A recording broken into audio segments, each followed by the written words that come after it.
Channel. இன்னைக்கு நம்ம சேனல்ல இன்ஸ்டன்ட்டா ரிப்பன் பக்கோடா எப்படி பண்றதுன்னு பார்க்கலாம் வாங்க. ரிப்பன் பக்கோடா பண்றதுக்கு 1 கப் அரிசி மாவுக்கு 1 கப் கடலை மாவு போட்டு அது கூடவே இதுக்கு தேவையான சால்ட், அதுக்கப்புறம் கொஞ்சமாக மஞ்சத்தூள், அப்புறம் 1/2 டீஸ்பூன் மிளகாத்தூள், அதுக்கப்புறம் 1/4 டீஸ்பூன் பெருங்காயம். இது கூடவே நீங்கள் எள்ளும் ஆட் பண்ணலாம். ஆனால் என்னோடய அச்சு பார்த்திங்கன்னா ரொம்ப தின்னாக இருக்குது. எள்ளு போட்டேன்னா போய் மாட்டிக்கும், அதனால நான் போடல. அது கூடவே 1 டேபிள் ஸ்பூன் பட்டர், ரூம் டெம்பரேச்சரில் இருக்க பட்டர் போட்டு நல்லா பிசைஞ்சிக்கோங்க. இது ஃபுல்லாக பட்டர் போட்டு நல்லா பிசைஞ்சதுக்கப்புறமா நம்ம தண்ணி விட்டு கொஞ்சம் கொஞ்சமாக மிக்ஸ் பண்ணலாம். இப்போ பட்டர் போட்டு பிசைஞ்சதுனால க்ரம்பிளி டெக்ஸ்சராக இருக்கும் கொஞ்சம். இப்போ இந்த டைமில் நம்ம கொஞ்சம் கொஞ்சமாக தண்ணி விட்டு மிக்ஸ் பண்ணிக்கலாம். சப்பாத்தி மாவு பதத்துக்கு மிக்ஸ் பண்ணணும். கொஞ்சம் சாஃப்டான ஒரு மாவு மாதிரி நம்ம மிக்ஸ் பண்ணிக்கலாம். கொஞ்சம் கொஞ்சமாக தண்ணி ஆட் பண்ணுங்கள். தண்ணி இப்போ அதிகமாக போயிடுச்சு அப்படின்னா எண்ணெய் ரொம்ப குடிக்க ஆரம்பிச்சிடும். அதனால் கொஞ்சம் கொஞ்சமாக விட்டு மிக்ஸ் பண்ணுங்கள். இப்போ தண்ணி கம்மியாக இருந்தாலும் உங்களுக்கு புளியறதுக்கு கஷ்டமாக இருக்கும். ஸோ கொஞ்சம் கொஞ்சமாக விட்டு மிக்ஸ் பண்ணும்போது நமக்கு கரெக்டான அளவு தெரியும்.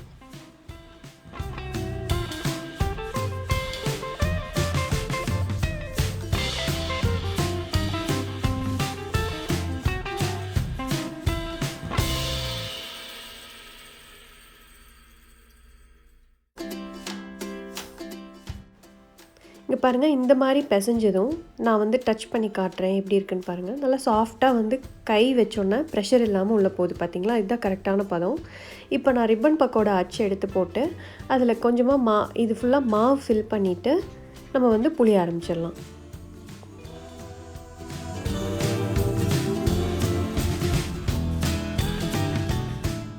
எப்போவுமே மாவு பிசைஞ்சிட்டு எண்ணெயில் டைரெக்டாக புளியறதுக்கு முன்னாடி ஒரு வாட்டி நம்ம புளிஞ்சு பார்த்துக்கலாம். சப்போஸ் கரெக்டாக வரலைன்னா நம்ம அதுக்கு தகுந்த மாதிரி அட்ஜஸ்ட் பண்ணிக்கலாம் மாவை. இப்போ நான் புளிஞ்சு பார்க்குறேன். உடையாமல் கரெக்டாக வந்ததுன்னா கரெக்டாக இருக்குதுன்னு அர்த்தம். இப்போ பாருங்கள், எனக்கு உடையாமல் வருது. ஸோ அவ்வளோதான், கரெக்டாக இருக்குது பதம். இப்போ நம்ம ஒரு பாத்திரத்தில் ஆயில் வச்சு ஆயில் சூடானதும் நம்ம புளிஞ்சிடலாம். ஒரே ஒரு லேயர் புளிஞ்சிக்கோங்க. அதுக்கப்புறம் இது வெந்ததும் நம்ம திருப்பி போட்டு ஒரு நிமிஷம் வேக வச்சா போதும். இது ரொம்ப சீக்கிரமாக வெந்துடும். ஏன்னா அந்த அச்சும் தின்னாக இருக்கிறதுனால ரொம்ப சீக்கிரமாக வெந்துடும். ரிப்பன் பக்கோடா ரொம்ப ரொம்ப ஈஸியான ரெசிபி. எல்லாமே நம்ம வீட்டில் இருக்க இன்க்ரீடியன்ட்ஸ் வச்சே நம்ம செஞ்சிடலாம். அதே மாதிரி எல்லாமே ரெடிமேடான பொருட்கள் தான். அரிசி மாவு, கடலை மாவு எல்லாமே. ஸோ வாங்கி வச்சு அப்படியே மிக்ஸ் பண்ணி நம்ம செய்கிறது தான். இதை நம்ம டீ டைம் ஸ்நாக்காக கூட டக்குன்னு டீ ஆகிறதுக்குள்ளே செஞ்சிடலாம். ஸோ நீங்களும் கண்டிப்பாக உங்கள் வீட்டில் ட்ரை பண்ணி பார்த்து என்ஜாய் பண்ணுங்கள். இந்த ரெசிபி உங்களுக்கு பிடிச்சிருந்ததுன்னா லைக் பண்ணுங்கள்.